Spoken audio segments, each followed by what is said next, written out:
Bonjour à tous, Alain Vesset, comité de défense des hôpitaux du Nord-Essonne. Aujourd'hui nous sommes à Juvisy et nous sommes en présence de Laurence Gauthier que je vais interviewer aujourd'hui. Laurence, est-ce que tu pourrais te présenter ? Oui, bonjour Alain, bonjour à tous.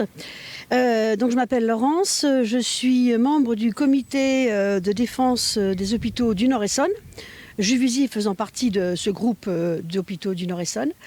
Et je suis aussi élue d'opposition à Juvisy. Voilà. Nous sommes dans une situation un petit peu difficile pour les hôpitaux du Nord-Essonne. Nous avons appris qu'il y a un an et demi, l'hôpital de Juvisy a été vendu et privatisé. Est-ce que tu pourrais préciser ? Alors, l'hôpital de Juvisy, c'est un cas d'école. Parce que c'est un hôpital qui fonctionnait bien, qui jusqu'en 2008 avait une maternité, avait un bloc opératoire, avait des urgences 24 heures sur 24, et qui petit à petit a été vidé de sa substance. La maternité a disparu. Petit à petit, les plateaux chirurgicaux ont disparu. Petit à petit, les lits d'hospitalisation ont disparu. Tout ça s'est fait sur plus de 10 ans. Et on s'est aperçu que pendant ce temps-là, sans que la population soit bien entendu informée des plans qui étaient prévus pour ce site hospitalier, les cliniques privées de la région récupéraient des lits de maternité, des lits de chirurgie, des lits de soins de suite, etc. Voilà.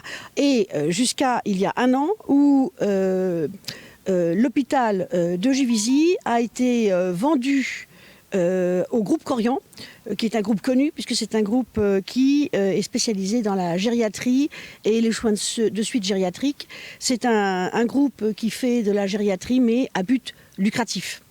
Voilà. Donc de ce point de vue-là, c'est vraiment un cas d'école. Alors on sait aussi que sur l'ensemble du groupe hospitalier du Nord-Essonne, cela rapporte de l'argent de vendre des espaces comme celui-ci, qui est un très bel espace hospitalier au sein d'un parc central à Juvisy. Ça permet de dégager de l'argent pour aller financer un hôpital à Saclay, qui est très excentré par rapport aux besoins du bassin de population de Juvisy et des alentours, et qui donc ne correspond pas du tout aux besoins de ce territoire-ci. Moyennant quoi, notre hôpital public disparaît, il reste des urgences, il reste quelques lits-portes, c'est-à-dire des lits qui sont là pour accueillir des urgences avant que ces urgences ne soient renvoyées dans d'autres secteurs qui, eux, comportent encore notamment des plateaux chirurgicaux.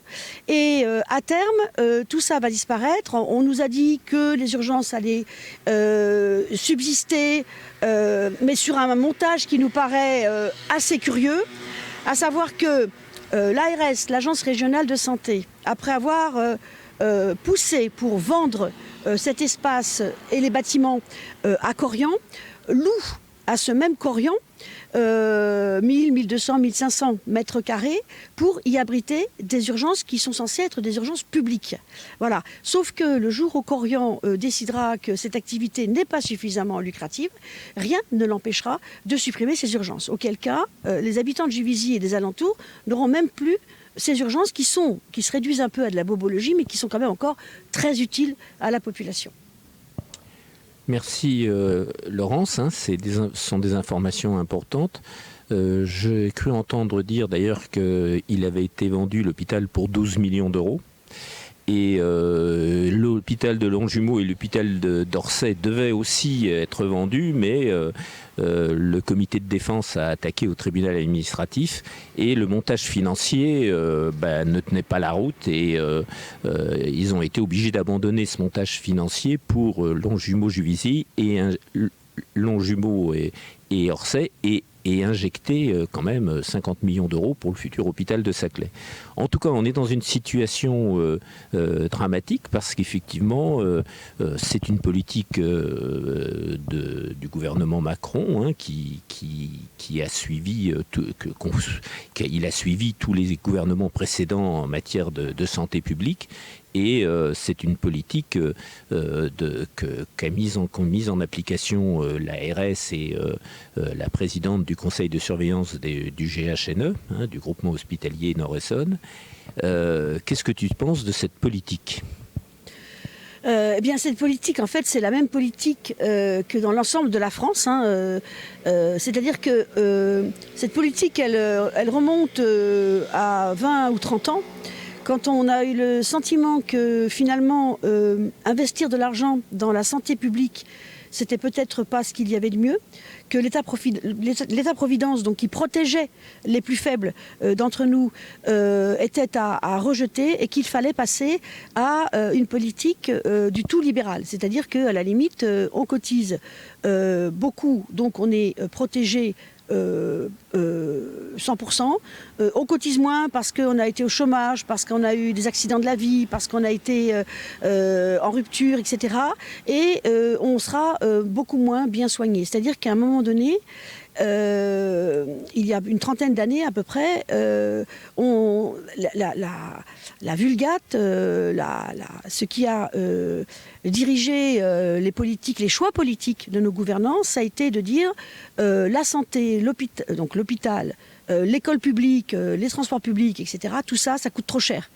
Il faut responsabiliser les gens et il faut que l'État se désengage. Donc ça correspond à une politique de désengagement depuis des années, à un partage avec le privé, mais qui finalement est très souvent au désavantage du public, puisque par exemple, je crois, alors il faudrait vérifier les sources, mais qu'il y a un cabinet de radiologie, des outils de radiologie tout récents qui viennent d'être achetés ici, à Juvisy, mais que ces outils seraient achetés sur des deniers publics et qu'en fait, ce plateau de radiologie est cédé à Korian. Dans quelle mesure, quel est l'avantage des deux parties pour faire des contrats, pour monter des contrats de ce genre? On parle de politique et de contrats publics, privés, etc.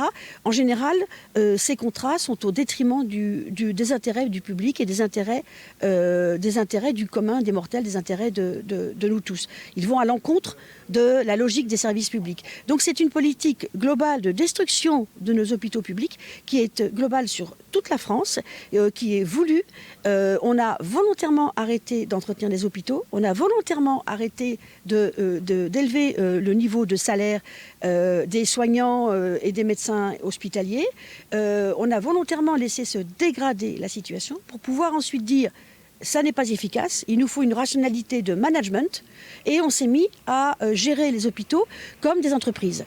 Eh bien, la santé, c'est un outil, c'est un bien commun, ça ne se gère pas comme une entreprise. Et dans le PIB d'une nation, devrait entrer en ligne de compte l'espérance de vie le plus longtemps possible en bonne santé, et non pas le nombre de tonnes d'antidépresseurs dont on gave les Français aujourd'hui. Merci Laurence. Le comité de défense dont je fais également partie s'est réuni récemment. Il y a eu une première action en janvier à Longjumeau contre Madame le maire de Longjumeau, qui est présidente du conseil de surveillance. C'était un concert de casseroles. On était quand même plus d'une cinquantaine de personnes. Et là, il se trouve que le comité de défense s'est réuni récemment et on a décidé d'une manifestation prochaine le 3 juin prochain à Longjumeau. Et il faut bien se dire que c'est pas la première. Nous en sommes à notre 4e, 5e manifestation contre cette politique que tu viens de décrire du gouvernement actuel pour garder nos services publics, pour garder nos hôpitaux. Nous, à Longjumeau, on tient vraiment à conserver notre maternité. C'est une bataille qu'on a engagée depuis longtemps et dans laquelle nous sommes impliqués tous les deux. Est-ce que tu pourrais nous dire ce que tu penses du combat du comité de défense ? Alors, le combat du comité de défense donc, a été global. Au départ, il s'agissait de montrer que 3 hôpitaux de proximité, Longjumeau, Juvisy et Orsay, étaient dépossédés, étaient mis en péril pour financer un unique hôpital à Saclay et excentré géographiquement et insuffisant, largement insuffisant au niveau du nombre de places. Il se trouve que là, Juvisy, on a réussi à préserver pour le moment les urgences, mais on n'a pas réussi à conserver l'hôpital alors qu'on se bat depuis 2008 pour conserver la maternité, puis la chirurgie par palier, etc. Donc il est extrêmement important que l'hôpital de Longjumeau demeure un véritable hôpital avec une maternité, parce que d'abord, énormément de femmes de la région sont obligées d'aller accoucher dans le privé, donc se retrouvent avec des frais d'hôtellerie, des frais qui ne sont pas pris en charge par la sécurité sociale, parce qu'elles arrivent dans des lieux où tout ce qui n'est pas de l'ordre du petit ticket de la sécurité sociale est facturé. Donc c'est extrêmement important. C'est aussi extrêmement important pour nous, habitants de Juvisy, parce que tant qu'on peut s'adosser sur l'hôpital de Longjumeau, on peut avoir la garantie de continuer à avoir un certain nombre de spécialités médicales, au moins ne serait-ce qu'en consultation, pour pallier le fait que nous sommes dans un désert médical au niveau de la médecine de ville. Il faut aussi préciser ça, Alain, à savoir qu'aujourd'hui, cette zone du Nord-Essonne est classée en désertification médicale. Nous n'avons plus assez de médecins généralistes, nous n'avons plus assez de médecins de spécialité en ville. Donc si nous ne pouvons plus nous adosser sur les médecins hospitaliers, ça veut dire qu'une bonne partie de la population va être privée de soins parce que les rendez-vous, on les prend à 2, 3 mois, 4 mois d'intervalle, et qu'il y a des cas où 2-3 mois, ça peut être extrêmement important, sinon vital. Eh bien, Laurent, je te remercie.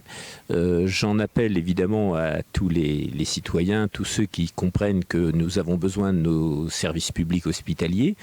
Et je vous invite donc le 3 juin prochain à Longjumeau, juste au-dessus de l'hôpital, en bas de la rue Henri Dunant, où on va se rassembler et manifester dans les rues de Longjumeau avec les élus, avec les syndicats qui sont partie prenante du combat qu'on mène depuis le début, aussi bien la CGT que Sud Santé, que la FSU, que d'autres organisations syndicales qui nous soutiennent et qui se battent eux aussi pour leur emploi, pour la vie effectivement de ces hôpitaux, pour que l'on puisse répondre aux besoins de la population.